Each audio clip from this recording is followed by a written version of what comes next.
Курманбек дагы өзүнүн атын көрсөтүп атат. Карачаян.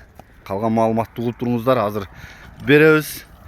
Şu жерге жакын, şu уч каягын издеймин дегендер болсо, мына ушул атка дагы чала бересиздер. Барп айылында, Жаңы айылда турат. Жолго жакын жерде.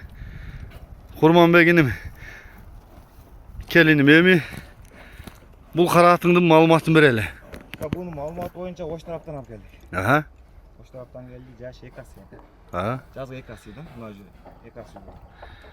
Ana ulağın öte jakşı maktomaya merdi aka. Ana kutu kolu, cev içi, barak tarafı den soluğu zor aka.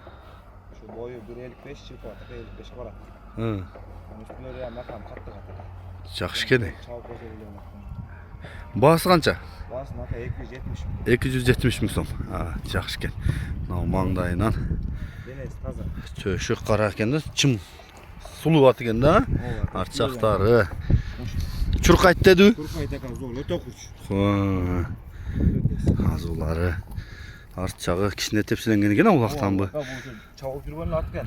Бурайды сен, арт жактарын көрсөтүп, буруп, кагып, чаап көрсөтүп коесуң атыңды эми.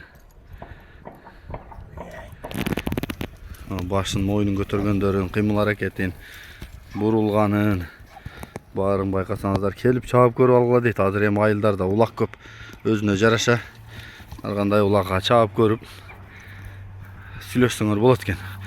Калган маалыматтары телефондо болот. Болду, бери кайры чыгуу.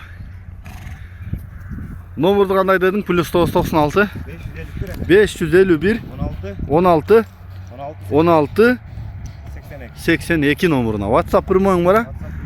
Аттын дареги Жалал Ата областы, Сузак району, Барп айылы. Жаңы айыл деген жерде турат. Жаңы мектептин эле жанында. Жаккан болсо чалыңыздар, күндө эле айылда улак болот.